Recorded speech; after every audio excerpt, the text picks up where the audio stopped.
Mis hermanos en Cristo Jesús, qué alegría volver a estar con ustedes después de varios meses en que no había sido posible.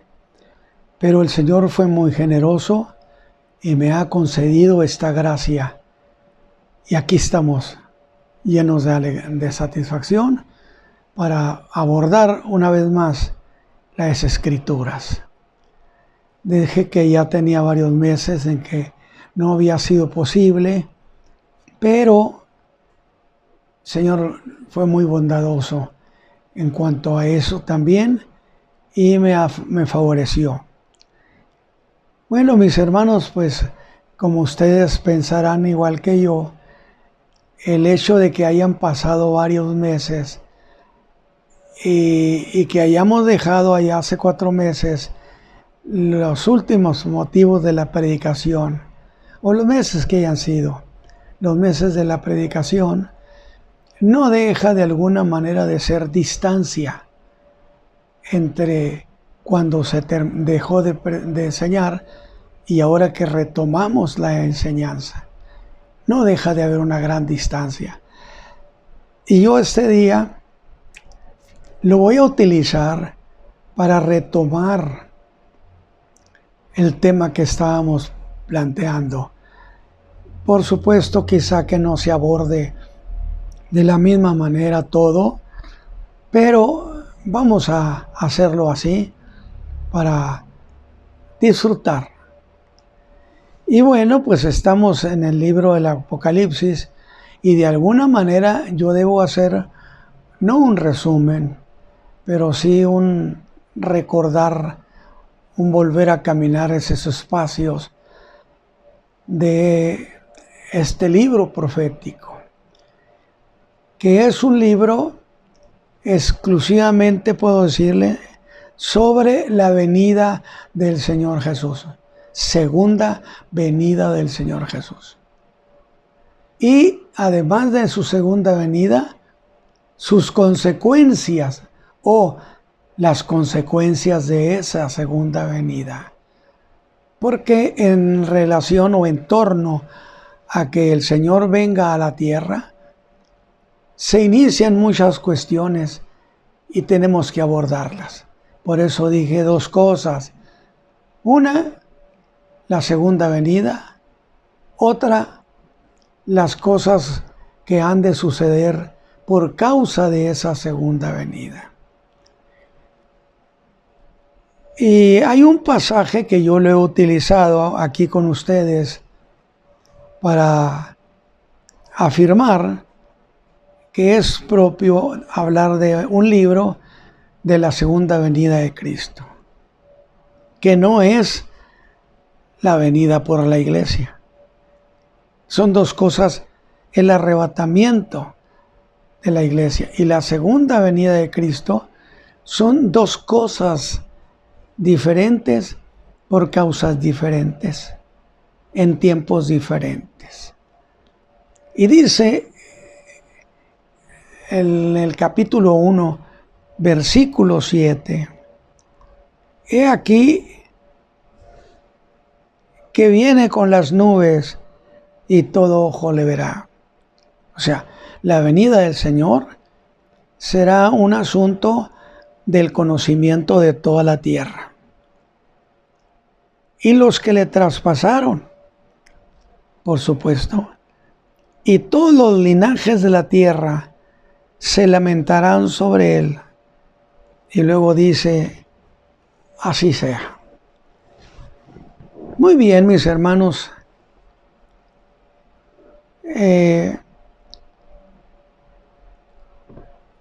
Aunque son 7 sellos, porque resulta que hay 3 cosas, 3 épocas que el Señor Jesús le dijo a Juan.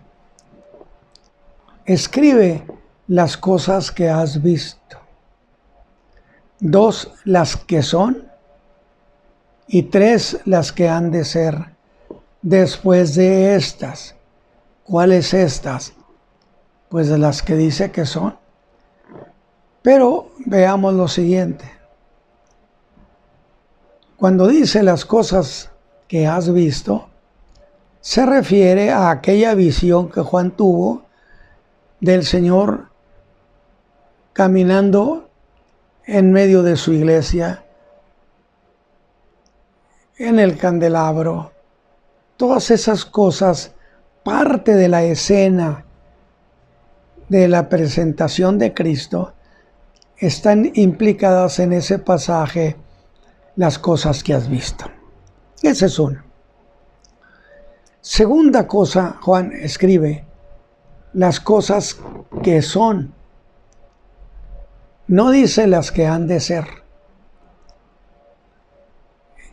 Y se refiere a las 7 iglesias que son contemporáneas en el sentido profético. Es decir, las 7 iglesias establecidas en el Asia Menor. Eran iglesias de un mismo tiempo, el primer siglo. Sin embargo, en los términos de la profecía, cada iglesia representaba en un tiempo distinto en la tierra. Éfeso, pues lo recordamos como la iglesia de su primer amor. Esmirna, la iglesia perseguida, la iglesia que tuvo muchos problemas, y así sucesivamente. Pero cuando hablamos de ellas, estamos hablando en espacio de años, de tiempos. De tal manera entonces que lo que es notorio es lo siguiente. Lo que es notorio es que de todas esas iglesias, el Señor habla de ellas en términos de presente incambiante. Es decir, como si todas existieran el mismo tiempo presente. Por eso dice las cosas que son. ¿Qué son? Pues a menos que tengan una existencia contemporánea entre todas ellas. Así era. Pero luego se termina esas 7 iglesias. Y entonces, cuando se termina el tiempo de esas 7 iglesias, el Señor Jesús viene por su pueblo y se da el arrebatamiento de la iglesia.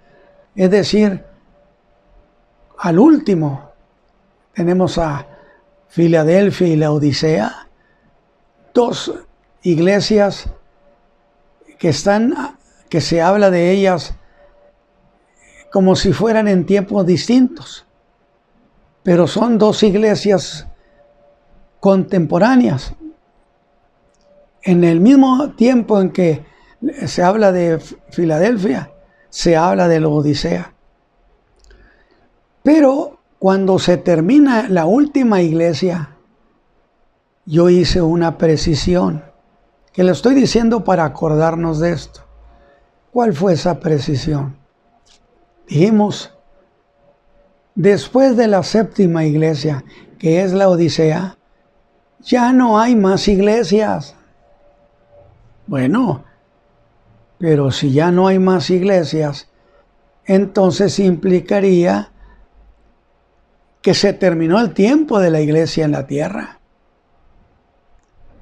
Y si ese tiempo de la iglesia, de su presencia en la iglesia, en el mundo, porque no olvide lo siguiente, el Señor Jesús cuando se fue,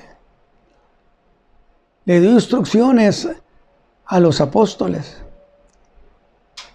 y les ordenó que la iglesia fuera a anunciar perdón en su nombre, que empezaran por Jerusalén, Judea, Samaria y luego hasta lo último de la tierra. Pero para no equivocarnos, Él dijo, vayan con todos los gentiles. Los gentiles, sí, todas las regiones del mundo, ¿no?, que no eran judíos, todos debían oír la invitación del mensaje del Señor Jesús. Por consecuencia, esos 7 iglesias representan todo el tiempo cuando la iglesia cristiana se lanzó al mundo entero para anunciarles el mensaje de perdón, para invitarlos. Porque la idea es que Dios nunca quiso olvidar a los gentiles, que yo dije desde el Génesis, esa iglesia, esa gente, esa generación, que eran gentiles. Y alguien me dijo, ¿y por qué no judíos? Pues porque no había, tan sencillo como eso. Había solo una raza, un grupo, y esos eran los gentiles. No existía, por supuesto, los judíos. Sin embargo, esa raza, o ese grupo de gentiles, que empezó siendo monoteísta, es decir, adoraban a un solo Dios. ¿De dónde sacamos eso? Bueno, porque Dios creó a Adán y a él le dio instrucciones. Y encontramos en el Génesis cómo se presentaban ante Dios para adorarlo. Sabían dónde, cómo adorarlo, cómo ofrecerle ofrenda. Lo que quiere decir que era una generación monoteísta. No adoraban a nadie más que al Dios de los cielos. Nadie más. Sin embargo, esa generación, esa gente, al poco tiempo empezó a buscar otros dioses. Es decir, a hacer dioses de piedra, de metal, de madera. Y Pablo lo dice en su primer capítulo de la carta a los romanos. Como no les pareció tener a Dios en su noticia, Dios los entregó a una mente depravada para hacer lo que no conviene. Y al tener muchos dioses, esas generaciones se hicieron politeístas, es decir, adoraban a muchos otros dioses. A grado tal que podemos decir, Dios lo echaron fuera, porque no les pareció tener a Dios en su consejo. Lo que estoy haciendo, no estoy yéndome por lo pronto con Apocalipsis, pero estoy dando ideas del camino que hemos seguido, y la próxima clase, por supuesto, ya entraremos formalmente. Sin embargo, propiamente podemos decir que ya en la época de Noé, en realidad Dios no era aceptado con ningún pueblo, porque no les pareció tenerlo en su consejo. Y de allí, de que no les pareció tenerlo en su consejo, se desviaron e hicieron cosas a su manera. Y entonces, ¿qué hizo Dios? Dice Pablo que Dios también lo que hizo fue hacernos a un lado. Nos dio carta de exclusión, por así decirlo. Y ya no encontramos la idea de la intención divina de salvar a ese mundo, aparentemente. Pero también encontramos razones muy valederas para saber que Dios nunca desechó a esas generaciones, a esas gentes. Y entonces hizo lo siguiente. Se da entonces el diluvio, vienen nuevas generaciones,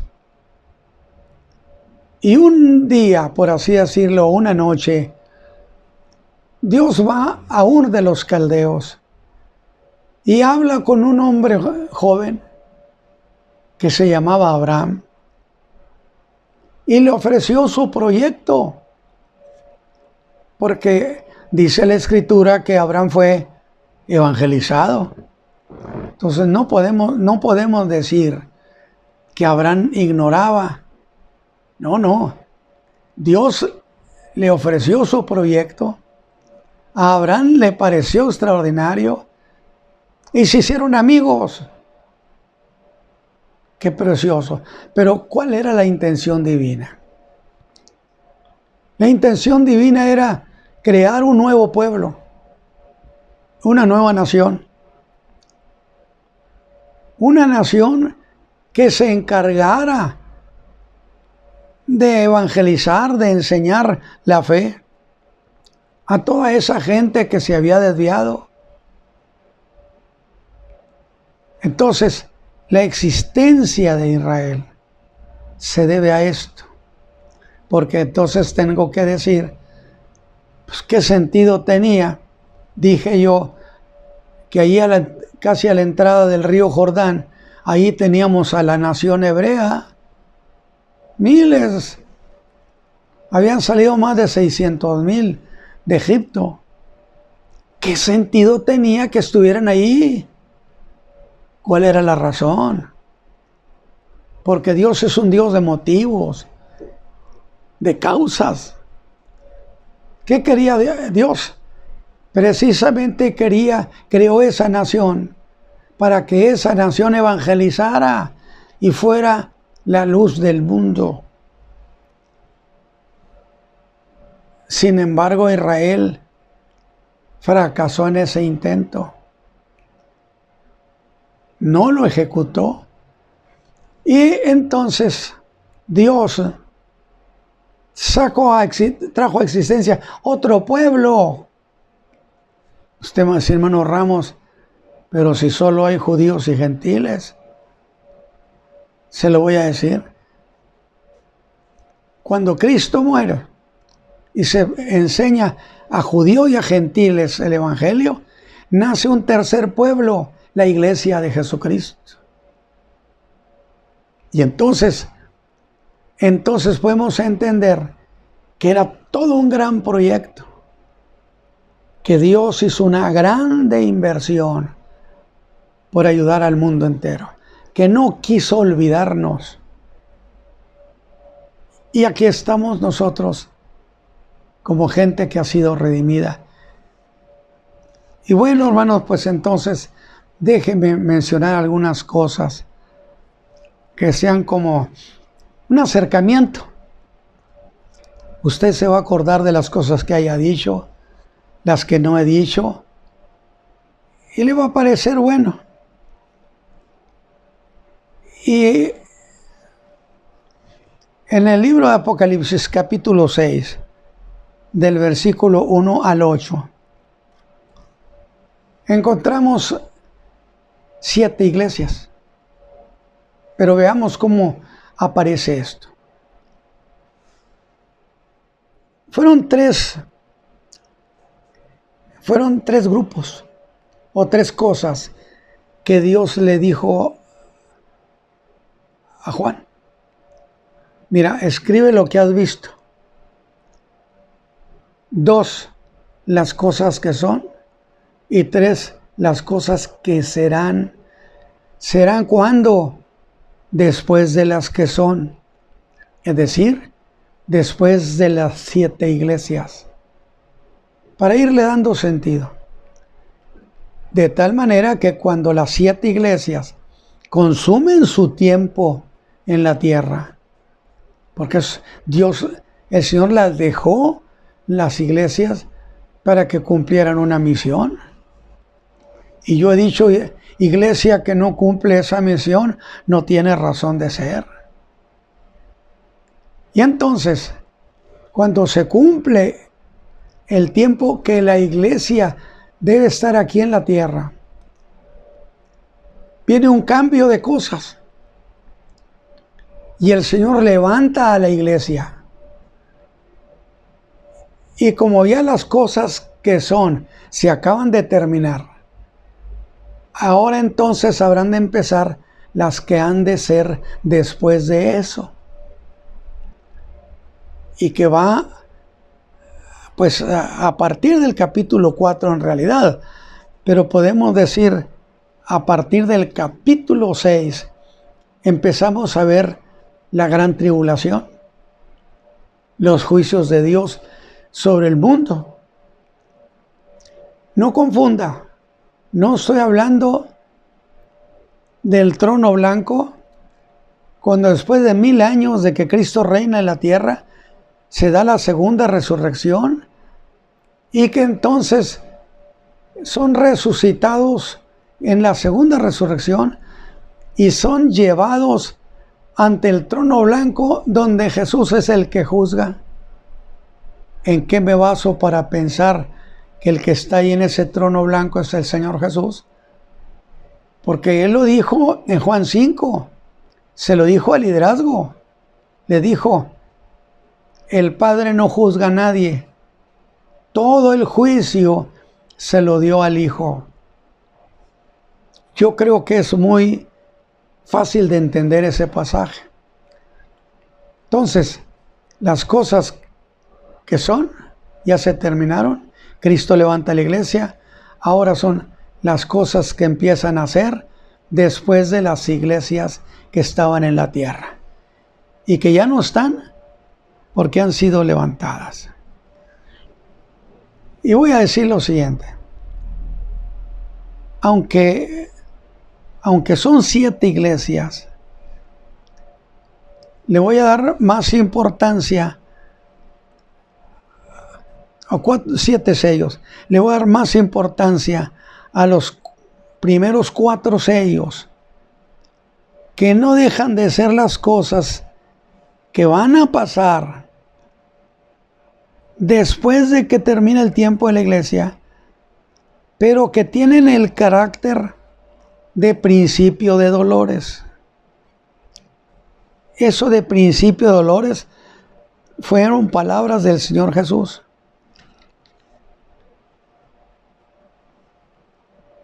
En Mateo 24:8, cuando habló de los conflictos de guerra y de los rumores de guerra que habrán de recorrer la tierra, toda la tierra.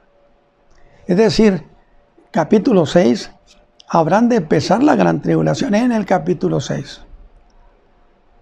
Te va a decir, hermano Ramos, pero antes de eso estaba el caballo blanco y el jinete. Sí, pero no hubo guerra. Fue una especie de paz relativa. Pero rumores que habrán de poner a las naciones en una expectación de temor, que mientras avanza ese tiempo de los 3 años y medio de ese caballo blanco, y que pueda venir la gran tribulación o empiecen los problemas, el estado de angustia de los moradores de la tierra, dice Lucas 21:26, que los hombres estarán secándose a causa del temor y la expectación de las cosas que sobrevendrán a la redondez de la tierra. O sea, serán rumores y temores generalizados en el mundo.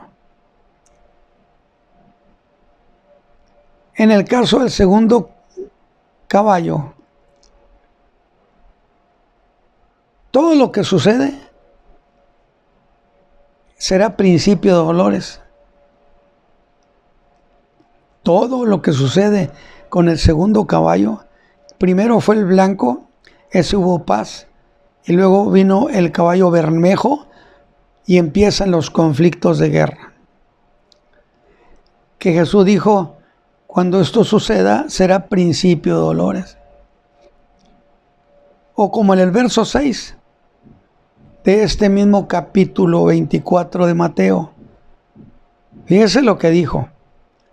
Es necesario que todo esto acontezca, mas aún no es el fin.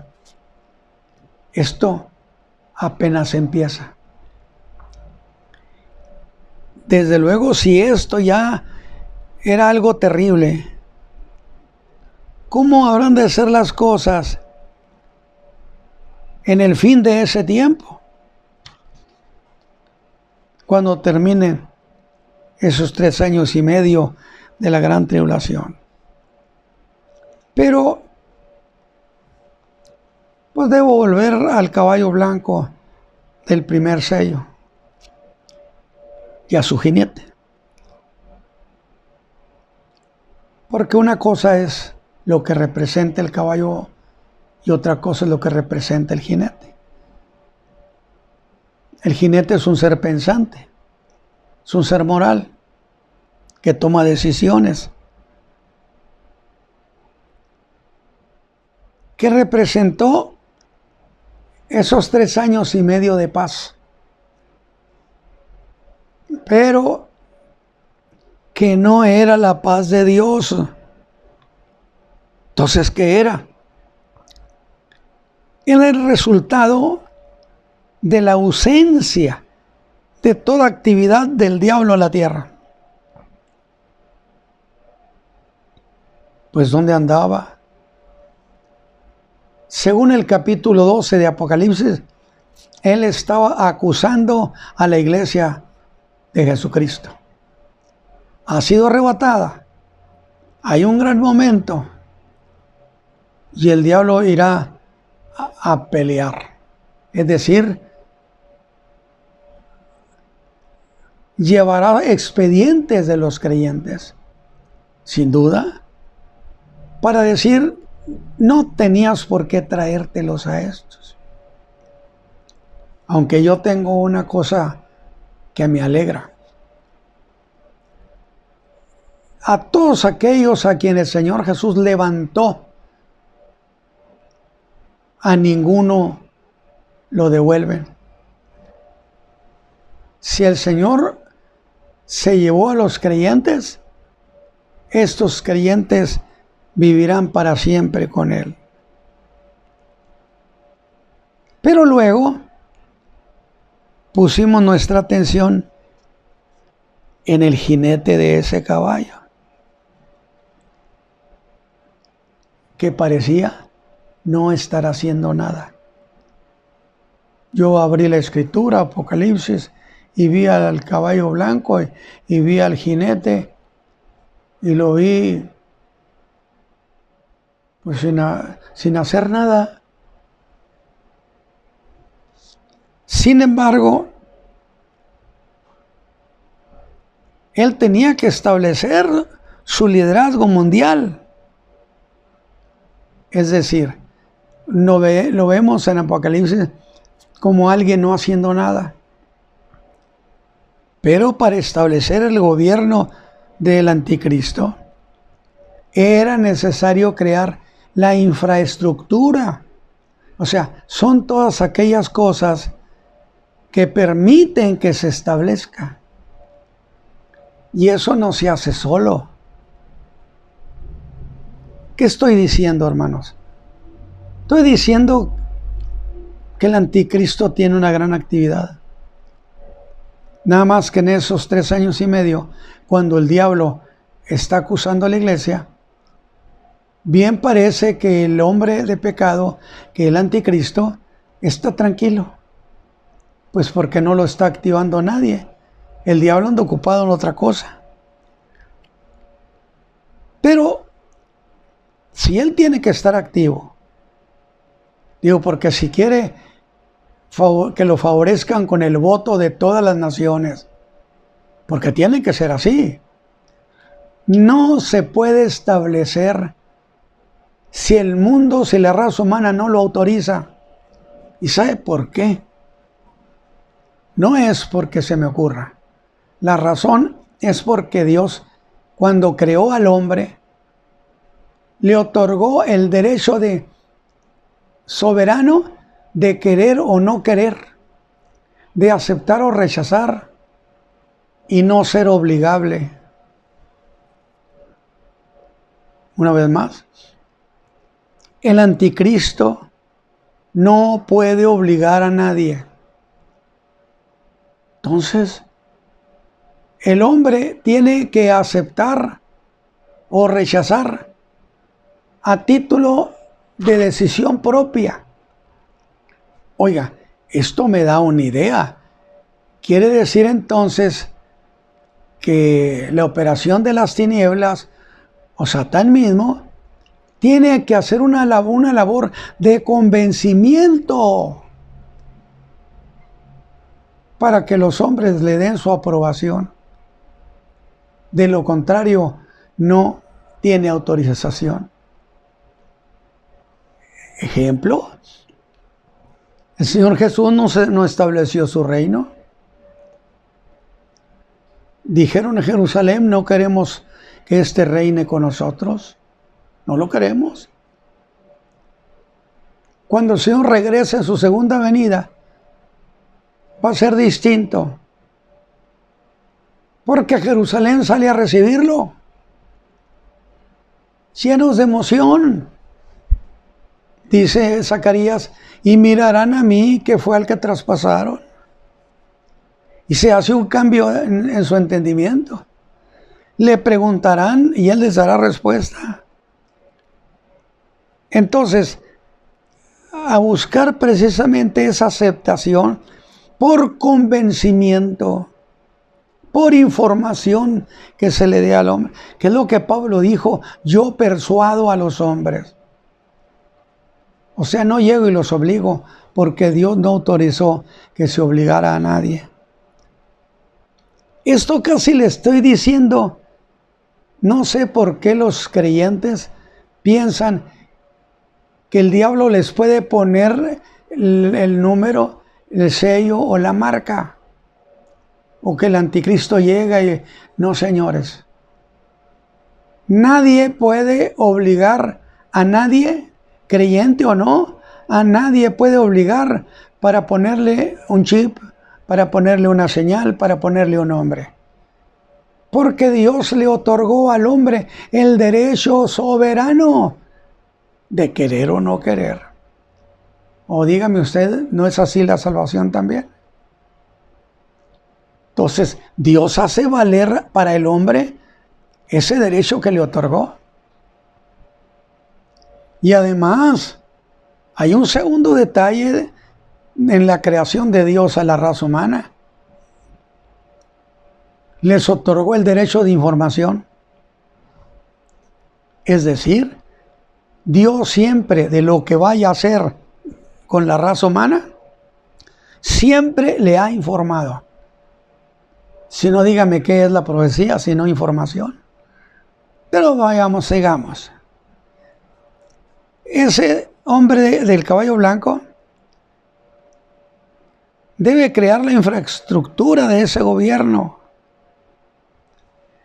¿Cómo sería la campaña o la actividad de él? Bueno, yo digo que tiene que ser una campaña para darse a conocer. Porque Pablo lo dice a los tesalonicenses. ¿Sí? Se manifestará el hombre de pecado. Y manifestarse significa hacerse público. Es decir, nadie sabía nada de ese líder. Él está ahí sentado en el caballo blanco y nos parece que no está haciendo nada. Pero de repente, ese hombre aparece en el público, se da a conocer. ¿Pero con quién? No se trata de que tenga que ir de uno por uno. No olvide usted, déjeme decirle, en realidad, en mi manera de entender espiritualmente esto, es que el anticristo hará una campaña, pero con el liderazgo representativo de las naciones. Es decir, todas las naciones tienen representantes en toda la tierra. Entonces, no es tarea que ande casa por casa. Es más estratégico que eso. Dice Daniel que entendido en dudas, un hombre muy sagaz, muy astuto, pues no es de hombres sagaces y astutos visitar casa por casa en la ranchería para cuando termina. Pero sí va con la representación, con el liderazgo que representa a esa nación, y es allí donde se le dará reconocimiento, apoyo. Y el apóstol Pablo nos da una pista de su actividad, diciendo que no vendrá el Señor por la iglesia sin que antes venga la apostasía, que ese es problema de la iglesia, y se manifiesta el hombre de pecado. Y yo dije que usa el prefijo sin. No vendrá sin que antes venga la apostasía. No vendrá sin que se manifieste el hombre de pecado. Oiga, espéreme. Entonces la iglesia estará aquí. Indiscutiblemente. La iglesia, no vendrá el Señor por la iglesia, porque pueden faltar dos cosas. Una, la apostasía, y dos, la presencia del hombre de pecado. En cada caso, pero el Señor va a venir, sí, pero sin, es decir, falta esto. Donde en este caso, manifestarse es algo público.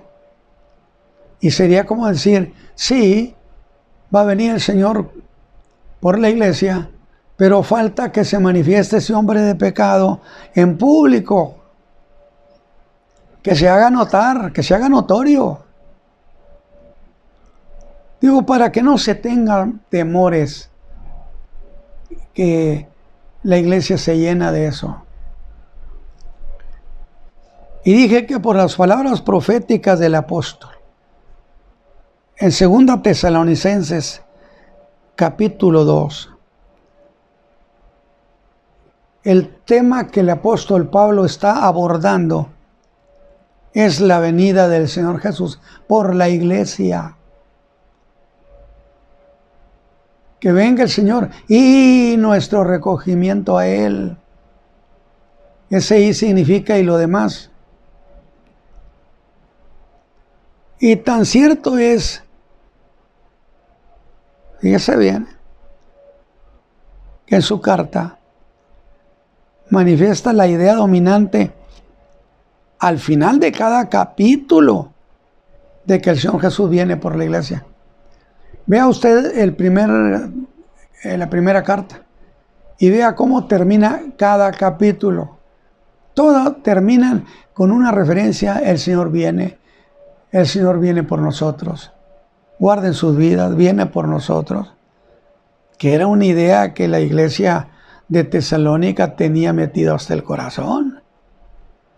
Y que, por cierto, era una iglesia muy alegre, muy vigorosa. Porque iglesia que mantiene la esperanza que el Señor Jesús venga por ella, es una iglesia muy animosa. Una iglesia que ha perdido esa idea es una iglesia fría. Ni siquiera, mire, pasan años y años y no predican sobre el arrebatamiento de la iglesia y nuestro recogimiento a Él. ¿Lo ve? Está hablando de cuando el Señor venga por la iglesia. Habrá dos señales significativas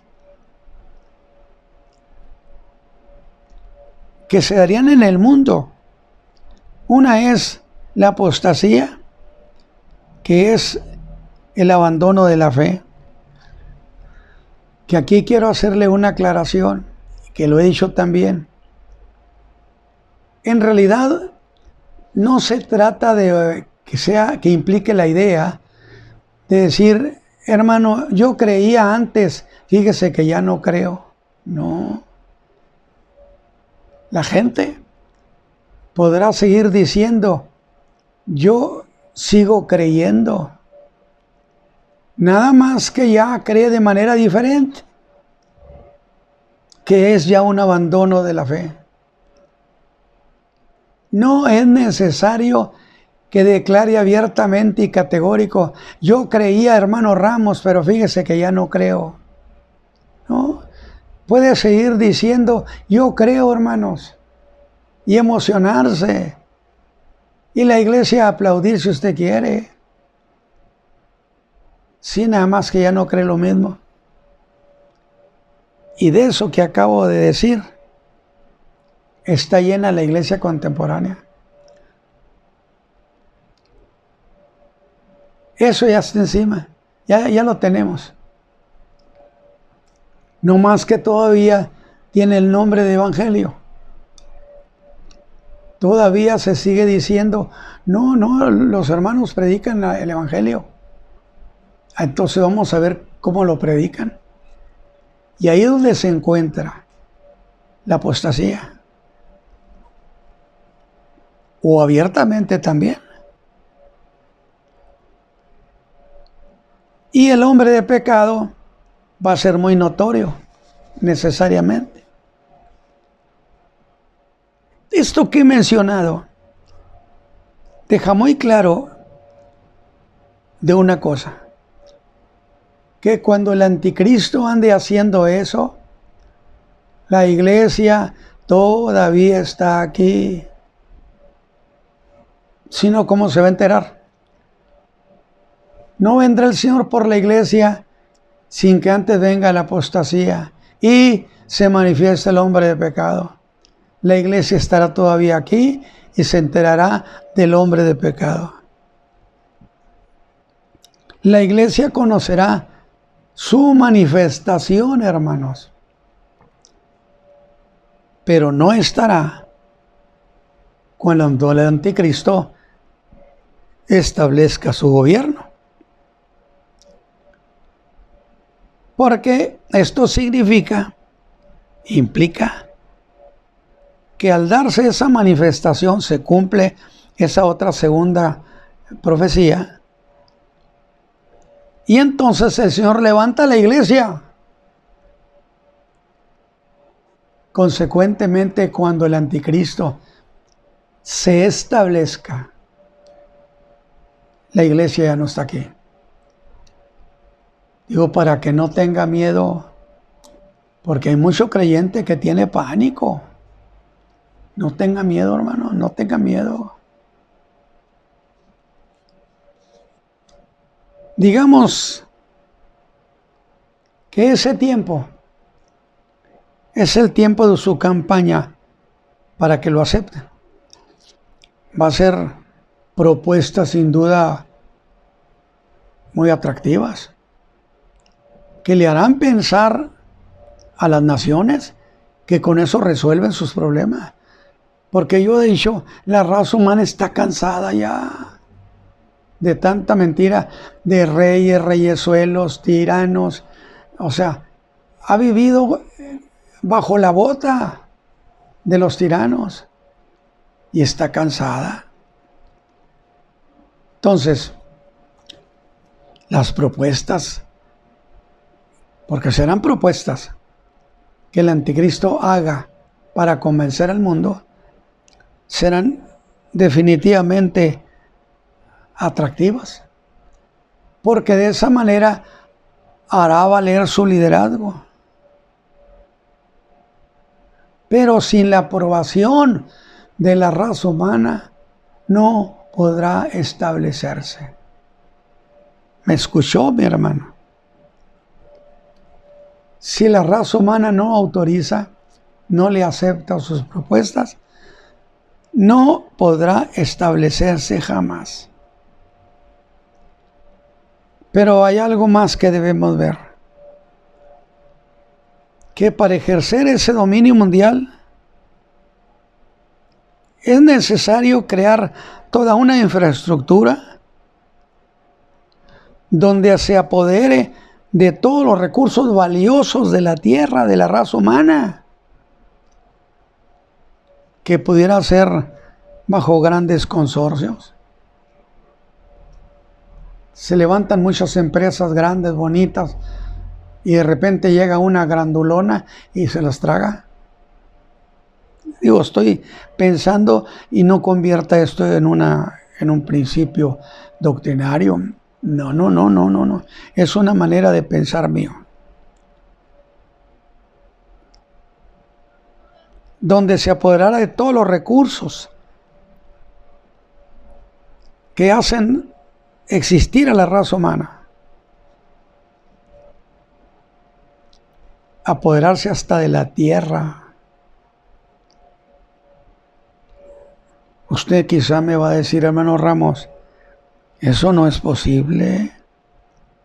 No se le olvide, hermano Ramos, que nosotros somos una nación soberana. Y la mayor parte de las naciones del mundo son soberanas. ¿Cómo se va a apoderar si las naciones son soberanas? ¿Cómo puede obligarnos? ¿Pensará en cambiar la ley? Se modificarán muchas cosas para que sea aceptable. Yo le digo, no se confíe, porque el arma más poderosa inventada por Babel, por la vieja Babel, la madre de todas las fornicaciones, es lo que se conoce como deuda externa. Las deudas de las naciones las sangran, las devoran.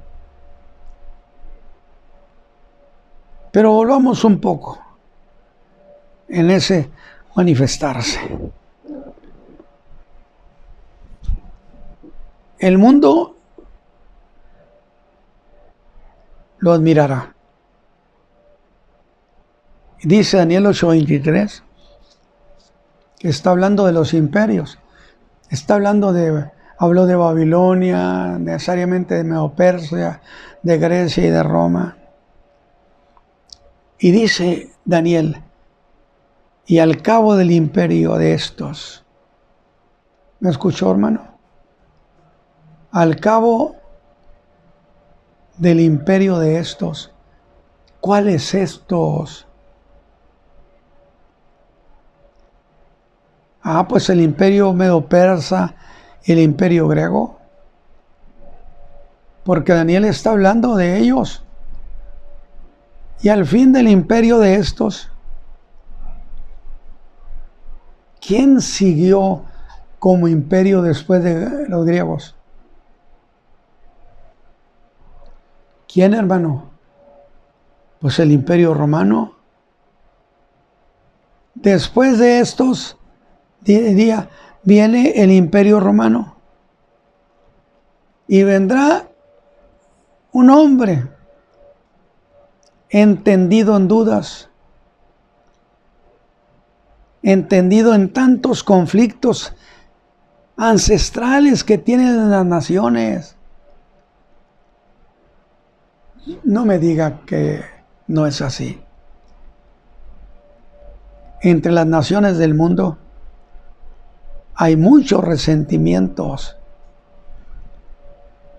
en cómo les han sucedido las cosas, con las injusticias históricas que se han convertido en asuntos imposibles de resolver. Y mientras no se resuelven, se conserva el odio, el rencor, que yo le llamo el rescoldo. Si ha visto usted, por supuesto, los incendios. Y ahí quedan. Imposible de resolver por ningún líder ni por ninguna institución mundial. Algo así como, ese sí que es el nudo gordiano, el de la leyenda griega. Que yo no estoy diciendo que existió, estoy diciendo que era el de la leyenda griega, pudo ser un mito.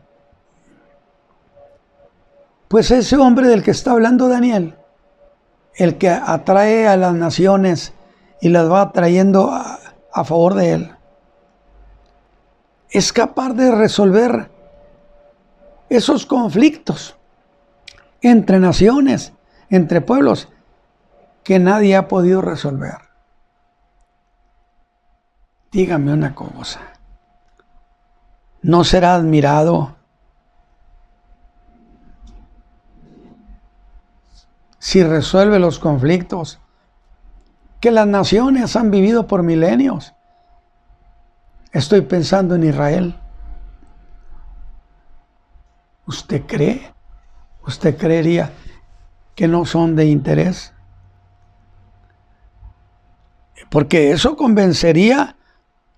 los convencería de lo ventajoso que sería hacer con él un pacto. ¿Ya va con la idea? A ver, estoy aquí con mi mano apuntando. ¿Qué estoy diciendo? Que sería muy ventajoso que se hiciera un trato con él. Ahora, no lo tome como una cuestión formal lo que acabo de decir. Tómelo como una posibilidad. Pero luego ese jinete del caballo blanco tendrá una gran actividad diplomática. Pareciera que no está haciendo nada, pero está activo. Y me llama mucho la atención el pasaje de Daniel 11, 38 al 39. Dice que honrará en su lugar al dios Mausim, Dios que sus padres no conocieron. Lo honrará con oro y plata, piedras preciosas y con cosas de gran precio. Pero ¿cómo? Se quedó con ellas, las tomó, son ahora de su propiedad.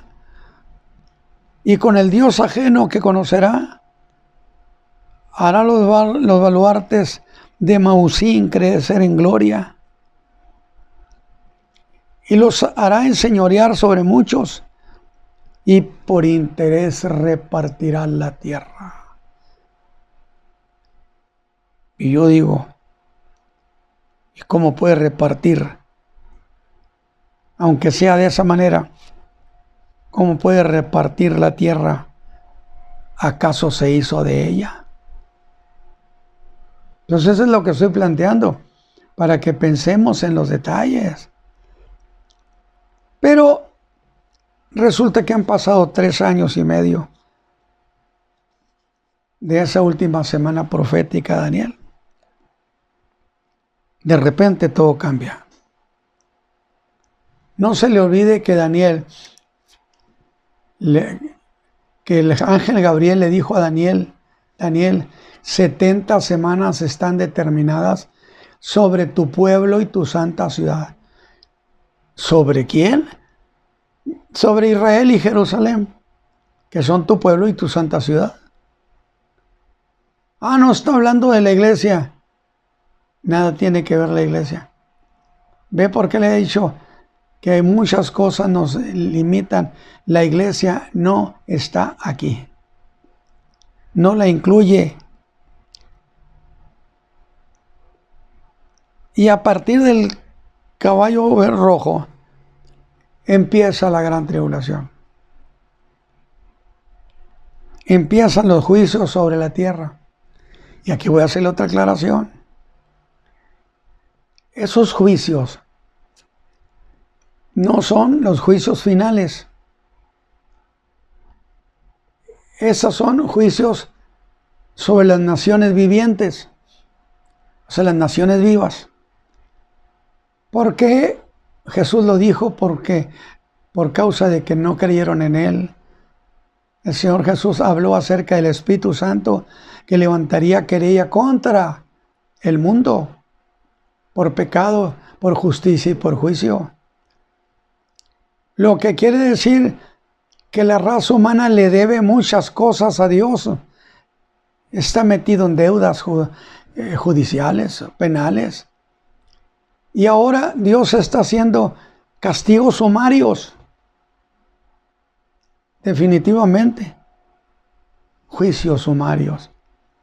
O sea, no está llamando de uno por uno. En la tierra, una cantidad tan grande de población muere. En el mar. De tal manera empiezan los juicios sobre la tierra. No son las del trono blanco. Rompe el pacto. Y empieza la más grande operación, ¿sí?, profética. Se rompe ese pacto y empieza la operación persecutoria contra Israel. Apocalipsis 12.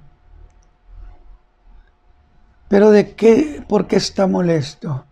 ¿Por qué se odió? Porque dice Apocalipsis 12 que el dragón, así le llama ahí al diablo, estaba al pendiente de una mujer que estaba por dar a luz, para que cuando el niño hubiera nacido, devorarlo. Estamos hablando del Señor Jesús. Pero que el niño nace y es arrebatado para Dios. Describe completamente al Señor Jesús. Y luego, por supuesto que se llena de ira. Y entonces regresa a la tierra después de que ha querido hacer caer a los creyentes, donde acusa a los creyentes ante el Señor Jesús. Pero estos le han vencido, dice Apocalipsis, por la palabra de su testimonio y la sangre del Cordero. No ganó ni una. Y se hace una gran batalla. Y Satán y sus ángeles son lanzados a la tierra. Y aquí le hago una precisión. Cuando fueron expulsados originalmente el diablo y sus ángeles por su rebelión, Dios los consignó a los aires como casa de arraigo, llámele. Por eso Pablo dice, potestades de maldad en los aires. Ahí están. Pero ahora, en ese caso de Apocalipsis 12, los lanzan a la tierra. Nada de que ahora me voy allí donde antes vivía, no, Señor. Los lanzarán a la tierra. Y yo digo esto, no lo tome como doctrina, pero me llama la atención. Entonces, el mundo, los hombres en la tierra, sabrán lo que es convivir con los demonios. No será una cosa fácil. Y yo pienso que están preparando a la raza humana para que la raza humana crea que son seres de una galaxia lejana que viene para ayudarlos. Definitivamente. Y entonces empieza la más grande operación ejecutoria contra la mujer que dio a luz. Contra la mujer. Ya estamos muy avanzados, ya el tiempo Bueno, es que yo quería platicar con ustedes para reencontrarnos. Vaya. Y eso está en el capítulo 12 de Apocalipsis, lo de esta mujer. Pero que Daniel lo llama, habrá tiempo de angustia, cual nunca fue. Hay otra parte que habla que y nunca ha sido ni habrá angustia como esa, que son 3 años y medio Israel en riesgo de extinción. Y lo decimos con toda la confianza, porque la Escritura no miente.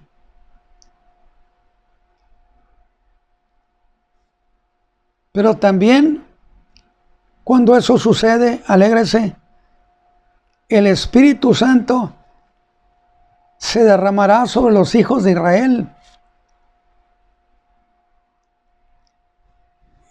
Ahora déjeme aclarar otra cosa. La Escritura enseña en la profecía, Joel, capítulo 2, que habrá un derramamiento.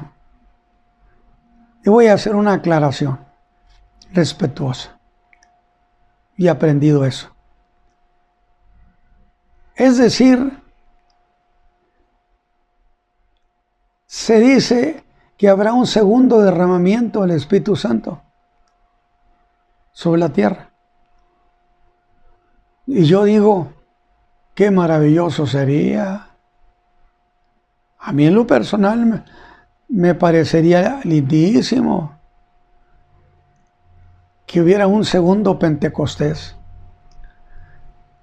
Pero yo siempre me pongo a buscar y veo que Joel habla de ese derramamiento, pero lo hace también, menciona en ese mismo tiempo que el sol no dará su lumbre, la luna no dará su luz, las estrellas caerán del cielo y habrá conmoción. Pero no es algo que sucede antes de que la iglesia sea levantada. La iglesia ya no está aquí, está Israel. Algunos me van a decir, pero todavía hay gente salva. Por supuesto que Dios nunca cierra la puerta del todo. Después se lo voy a explicar eso. Pero el Espíritu Santo se derramará, hermano. Seguro que sí. ¿Sobre quién? Sobre Israel. Para prepararlos, porque pronto vendrá su Mesías. Se me hace hasta razonable. Y como final de los tiempos, el anticristo llevará ejércitos de todas las naciones para destruir de manera definitiva ese pueblo. Así que así estarán las cosas para el mundo. Como dice Mateo 24, del 29 al 30. Y después de la aflicción de aquellos días, ¿cuáles? Pues lo de la gran tribulación, cuando Israel ha sido perseguido violentamente. Después de aquellos días, los días de angustia, el sol se va a oscurecer, la luna no dará su lumbre, las estrellas caerán del cielo. Y en el versículo 30, es clave. En ese caso, cuando suceden todas estas cosas, verán al Hijo del Hombre que vendrá sobre las nubes del cielo con gran poder y gloria. Maravilloso, hermosísimo. Estas sí son señales de la segunda venida de Cristo a la tierra y no las señales de arrebatamiento de la iglesia.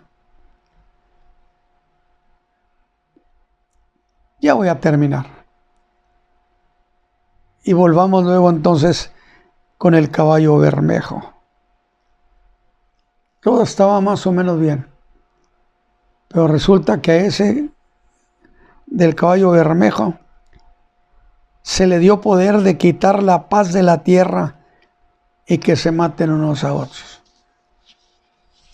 y habrá disturbios y guerras en toda la tierra. Mis hermanos, gracias por haberme recibido. Vamos a orar, mis hermanos.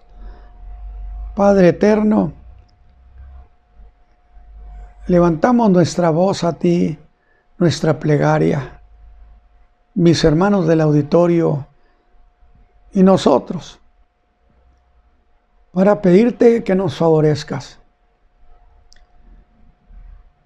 que abras tu buena mano sobre el pueblo y que sintamos el gozo de la presencia de tu Espíritu Santo, y que los hermanos que me están oyendo sean ayudados de la gracia en salud, en economía, en la espiritualidad. Padre eterno, bendícelos y bendícenos a nosotros. Por Cristo Jesús. Amén. Que el Señor les bendiga, mis hermanos.